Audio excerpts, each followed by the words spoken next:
Fala pessoal, hoje a gente tem que falar sobre uns nomes bonitos que o mercado de consórcio tem usado nos últimos anos. Isso muito pelo tipo de profissional que começou a vender. O pessoal da Faria Lima, lá do Leblon, que tá gostando de vender consórcio, tô gostando de ver. Eu falei que isso ia acontecer lá no nosso Jabuticaba em 2024. Se você é um leitor da newsletter, você viu isso daí. Só que eles começam a usar uma terminologia meio diferente, que eu quero atacar ela aqui hoje positivamente, explicar e talvez mostrar um pouco do que significa, alguns cuidados com as pegadinhas que tem que ter. Mas antes de entrar, curte o canal, manda para aquele seu amigo Faria Limer que usa aquele coletinho bacana, que anda de patinete. Eu também gosto, eu não nego não, pra gente começar a falar uma linguagem mais padronizada no mercado de consórcio, né? Porque o mercado de consórcio, o produto consórcio, ele não é um produto popular, eu brigo com isso, ele é um produto democrático. Ele é do rico, do pobre, do classe média, ele é do homem, da mulher, do nordestino, do sulista, do nortista,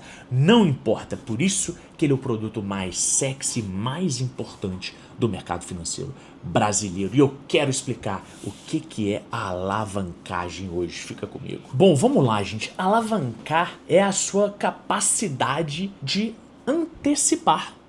Quando você antecipa alguma capacidade de investimento, por exemplo, você está se alavancando. Esse é um termo muito comum no mercado financeiro, nas grandes empresas que usam, né, de uma forma mais clara essas nomenclaturas, mas é basicamente isso, é você usar menos capital hoje para tentar controlar mais patrimônio no futuro. Por isso que quando você entra alavancado, significa que você não precisa ter todo o dinheiro naquele momento, porque você consegue, através de produtos, através de alguma engenharia financeira, ter o mesmo patrimônio sem ter todo aquele capital. E aí você se diz alavancado. Tem seus riscos, mas é uma possibilidade que não só empresas, mas os brasileiros reais como eu e você podemos fazer. Isso acontece então porque você vai pagar muito menos no início, só que quando contemplado você acessa a um valor maior. Lógico, você tem aquela dívida para pagar, mas não tem problema,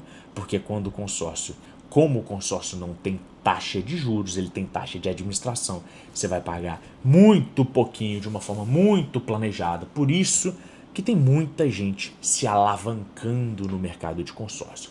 Se tá fazendo da mesma forma ou da melhor forma, eu não sei. Vou tentar responder isso aqui agora pra você. Então vamos lá, vamos começar pelo que eles chamam de alavancagem tradicional. Aqui eu não quero nem criar novos termos não, tá? Eu tô pegando o que tá sendo usado no mercado e eu tô traduzindo aqui pra vocês, tá? Gente, alavancagem tradicional é o consórcio raiz, o papai e mamãe, tá? É o jeito que ele foi criado. Usaram aqui, botaram uma roupinha nova, um perfuminho novo, chamou de alavancagem tradicional. Mas o que é a forma mais simples? Você não tem todo o dinheiro do bem, você entra no consórcio, você contempla o consórcio, você acessa um patrimônio sem ter acumulado todo o valor total, né, que você precisaria, mas você já tem aquele crédito e aí você vai comprar o seu patrimônio. Vamos dar um exemplo? Que estou com a colinha do meu lado aqui, como sempre. Imagina que você tem um imóvel de 300 mil em vista, só que você não tem 300 mil reais. Então, se você não tem à vista, você alavanca. Você entra no consórcio, você está pagando ali 15 mil reais parcela. Você pagou em várias parcelas ali, digamos foram 15 parcelas de R$1.000, 15 mil ao todo. Você acessou 300 mil com apenas 15 mil. Gente, tem... dá até vergonha, né? Não tem nada de novo aqui, é o consórcio como ele é, com uma roupinha nova. Então, você antecipa patrimônio com esse pequeno capital inicial. E aqui entra uma outra terminologia bonita, mas que funciona, que ela é real, que é o que o pessoal chama de autoquitação. A autoquitação, ela é um desdobramento da alavancagem tradicional. Por quê? Porque o objetivo dela é, você pega, no mesmo exemplo, tá? Esses 300 mil reais e você aluga aquele imóvel. Você não vai morar. Essa é a diferença, tá? Porque quando você vai morar, é uma situação. Quando você quer para construir um patrimônio que vai te gerar uma renda, você coloca ele para alugar. E a ideia, quando se vende aqui a ideia da autoquitação, a ideia é que todo o dinheiro que você está ganhando dos rendimentos, né, desse aluguel, ele pague o valor que você ainda deve do seu consórcio. Isso é maravilhoso quando dá certo. Eu tenho um sócio que fala, o Marder, ele fala assim, ó, se for verdade, é melhor ainda. É verdade, gente, é difícil fazer isso, dessa simplicidade, mas obviamente, se não cobrir 100% do valor, que ele cubra 80%, 70%, 60%, já vai ser uma ajuda muito boa, né? Então imagina que você consegue pegar um valor de aluguel desses 300 mil, vai ser R$1.500 aqui, tá? Tô estimando grosseiramente. E o seu consórcio você paga 1.500. Entende que tudo que você ganha do aluguel você paga o consórcio? Ah, mas meu consórcio não é 1.500, é 2.000. Ok, então você pega esses 1.500, inteira mais 500 e paga os seus R$2.000 de parcela. Tem que tomar cuidado, porque tem que fazer muita conta. Você vai conseguir alugar esse imóvel por quanto? É uma área valorizada, você conseguiu uma negociação boa. E o seu consórcio? Você está pagando quanto? Você pagou meia parcela durante muito tempo, então agora você paga mais. O seu consórcio é de um prazo longo ou menor. Tem que tomar cuidado com os reajustes do INCC. Apesar de que reajusta a parcela do INCC, mas normalmente o seu imóvel também está valorizando. Então tem que balancear isso daqui. Mas a autoquitação está dentro, então, da alavancagem tradicional. Tá? Essa alavancagem tradicional, ela basicamente é a antecipação desse patrimônio. Tá? A autoquitação, então, é a tradicional com um ativo ajudando a pagar a dívida. Lindo, né? Isso dá para fazer também com maquinário, com caminhão. Eu peguei o imóvel só de um exemplo, mas de novo, a teoria é simples, na prática tem que fazer conta para ver se tá ou pagando 100% um no outro, ou minimamente contribuindo bastante para não te apertar nesse pagamento, tá? Ficou claro aí? Vamos pro próximo. Vamos falar agora de alavancagem otimizada. Esse ficou muito famoso aí, teve muito influenciador falando nos últimos anos, mas eu acho que tem alguns detalhes pra gente explorar e alguns cuidados, né? Como sempre, botando o dedo na ferida. O conceito aqui é o seguinte, normalmente, quem vai fazer alavancagem otimizada, ele já tem todo o valor. Então vou usar até um exemplo um pouco maior, porque é uma classe, é um nicho de brasileiro mais restrito, né, que tem todo o valor. Vou usar que tem 1 milhão. Você tem R$1 milhão, você não quer deixar esse dinheiro parado, você também não quer alocar tudo em um ativo, você já tem dinheiro demais em vários ativos, você tem esse cuidado de diversificar sua carteira de investimentos, mas, né, você também não é bobo, você viu o consórcio como uma possibilidade. Sabe o que você vai fazer? Você vai entrar num consórcio de 1 milhão, só que ao invés, você já tem 1 milhão, você poderia comprar 1 milhão direto ali, só que você não quer. Você entra num consórcio que você fez o estudo, você está sendo bem assessorado, você conhece a administradora, você tomou os cuidados básicos, cuidados esses que já foram temas de vídeos aqui. E aí, ao invés de você pagar 1 milhão para ter aquele bem de 1 milhão, você paga 500 mil no seu lance, levanta 1 milhão de crédito para comprar aquele bem e os outros 500 mil, eles ficam investidos onde eles estiverem. Num Tesouro Selic, se for uma reserva de emergência, num CDB bacana. Cuidado com o CDB que paga muito, que andou dando problema, né? Então, você faz uma customização das suas finanças que você não precisa, eu tenho 1 milhão, não preciso gastar 1 milhão para comprar um produto de 1 milhão. É louco, né? Você não precisa. Você pode ter 500 mil, nesse exemplo que eu tô dando, que você levanta os mesmos 1 milhão. Ah, Fernando, mas os outros 500 mil eu vou pagar taxa para administradora. O pessoal tem uma implicância com taxa, que acha que administradora é ação social, é ONG. O que é isso? A administradora tem que ganhar dinheiro deles também, não tem nada de errado nisso não. E o fato de você estar pagando taxa, a taxa é tão barata e além disso, quando você pega os 500 mil, você deixa o seu dinheiro investido. Sabe uma conta que você pode fazer? Qual que é o retorno desse investimento dos 500 mil em relação ao custo financeiro do consórcio que você está fazendo? Então calma, não fica apegado tanto às taxas, porque se você está pagando taxa de um lado, está sendo concedido um valor de outro. E muitas vezes você só quer olhar um lado, taxa, mas você não está vendo tudo de bom que você pode fazer com isso daí. Agora tem um outro, que também é uma ramificação, igual lá o autoquitação, aqui também tem uma ramificação, que eu chamo de rendimento ativo. Atenção, olha só, vão no mesmo exemplo? Você tem R$1 milhão, e aí você compra um consórcio de R$1 milhão, e você dá um lance de 500 mil reais, tá? Então, deu um lance, você descapitalizou 500 mil reais, os outros 500 mil reais estão investidos, da mesma forma que o exemplo anterior, lindo, então tá lá rendendo bonitinho, na Selic alta, na Bolsa de Valores, em criptomoedas, onde você quiser, onde você achar que tem que investir. Só que esses 500 mil reais aqui, na diferença do exemplo anterior, você não vai usar ele, eu não vou usar, e aí? Eu descapitalizei, o dinheiro ficou ali, perdido? Quando você contempla uma carta, você não necessariamente precisa utilizar ele no mesmo momento. você pode deixar a carta guardada na administradora com liquidez, então a qualquer momento que você quiser ir lá utilizar, você pode utilizar, só que com uma vantagem, que ela vai estar rendendo num fundo. Isso aí é regra de Banco Central, tá? Então todas as administradoras são assim, muito parecido com o Tesouro Selic, tá? Tem umas regras lá que são bancão, banco múltiplo, né? Em fundos do Tesouro Direto. Basicamente, pode arredondar aqui que vai ser o Tesouro Selic. Em situações de Selic alta, que o Brasil é mestre em viver, você vai ter uma rentabilidade altíssima daquele valor. Tá? Teve caso aqui de Selic altíssima no Brasil que essa rentabilidade chegou perto a 1%. Tem que tirar imposto, porque esses fundos têm um imposto que chama come cotas, tem que tirar que não é exatamente a Selic. Ok, tem que fazer muita conta, eu tô só arredondando aqui para você. Mas qual que é a grande jogada nisso? Porque lembra que você tinha R$1 milhão, mas você resolveu não utilizar esse R$1 milhão, você utilizou R$500 mil. Então você descapitalizou R$500 mil,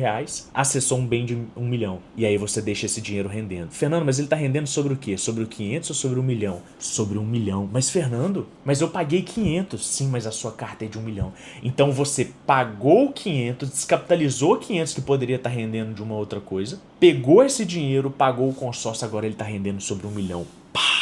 É loucura, mas é isso mesmo. Então, nas épocas de Selic alta, talvez faça sentido você deixar a sua carta rendendo, sem pressa para uso, você vai ter liquidez para achar o melhor momento. A carta de crédito é poder de barganha para você, porque é dinheiro à vista. O tempo tá a seu favor, porque quanto mais ela ficar ali, ela vai estar rendendo seu dinheiro, fora os outros 500 mil que continuam investidos na sua corretora, no seu banco. Olha como você usa o sistema a seu favor. Tô falando aqui de um lance de 50%, mas quanto menor for esse lance, melhor o retorno para você. Imagina se você pagar 400 mil, mas está rendendo sobre 1 milhão. Imagina você pagar 300 mil, mas está rendendo sobre 1 milhão.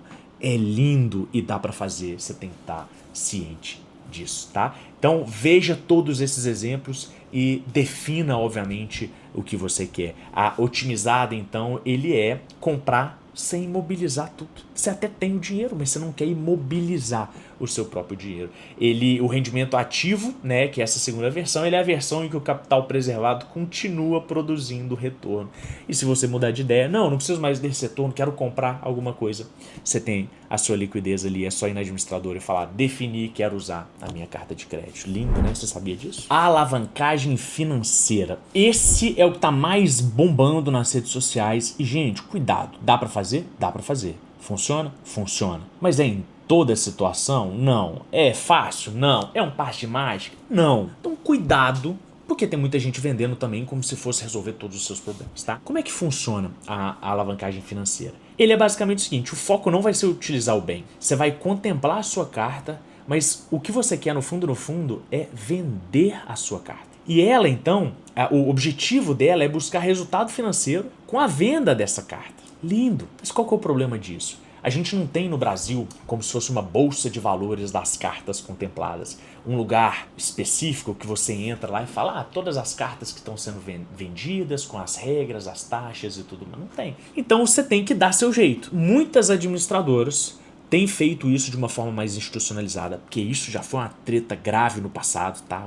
Os consorcieiros, né? O nome é até pejorativo aí, que eu adoro o nome, mas tem gente que usa de forma errada. Que basicamente corrompiam as estruturas das administradoras para ter acesso a isso. Hoje já moralizou um pouco mais, não de uma forma como o mercado financeiro fez e gosta, né? Quando faz, mas de uma forma um pouco mais institucional, por via da própria administradora, que você tem uma segurança. Então imagina um cenário que você tem uma cota de R$100 mil e você pagou 6 parcelas de R$1.000. Você pagou 6 mil ao todo e acessou uma carta de 100 mil. Essa carta é uma carta muito boa para você contemplar, porque imagina que o cara que está na pressa, que precisa de 100 mil reais para ontem, um financiamento vai sair muito mais caro para ele. Uma entrada de um financiamento nem se fala, a taxa do financiamento é loucura. Ele eventualmente não tem o dinheiro todo. Então sabe o que ele pode fazer? Ele pode falar, pô, você pagou 6 numa carta que vale 100, eu te dou 30. 30 mil. E aí você pagou 6, você embolsa 30, você tem 24 mil de lucro para botar no seu bolso. Aqui é simplificado, tem algumas taxas, eventualmente tem taxa de transferência que tem que ser paga para a administradora, o cliente que está comprando ele tem que passar no crivo da administradora, tem que achar o cliente, né? Que tem gente querendo pagar, tem, mas você tem acesso a essa pessoa, então eventualmente vai ter uma taxa de administração ali para quem estiver intermediando isso. Então cuidado, mas o exemplo é esse, é você contemplar e vender a sua carta. E, logicamente, não são todos que contemplam nessa situação. A maioria das cartas contempladas são por lance, tá? Isso aqui é dado, isso aqui não é especulação, isso é informação. E aí, quando você paga um lance, já dificulta. Você tem menos margem de negociação. É impossível? Não, não é, mas dificulta, obviamente, a conta. Então, na financeira, para a gente fechar, o foco ele não é o bem. O foco é o resultado econômico daquela contemplação. É o fato de você ter contemplado, achado um grupo bom, com taxa boa, ter dado certo. Você pagou o preço por aquilo. Aí agora você vai vender a taxa colocando um ágio e vai embolsar esse dinheiro. Vai ficar feliz, né, garoto? Entendeu aí? Bom, pra gente fechar, o mercado gosta de inventar nome, principalmente agora que o mercado financeiro tem vendido muito consórcio, vai aparecer nomes bem bonitos que dizem muito e dizem pouco ao mesmo tempo, né? Mas no fundo, a maior parte das estratégias cabe nessas 3 caixinhas aqui, a tradicional, a otimizada e a financeira.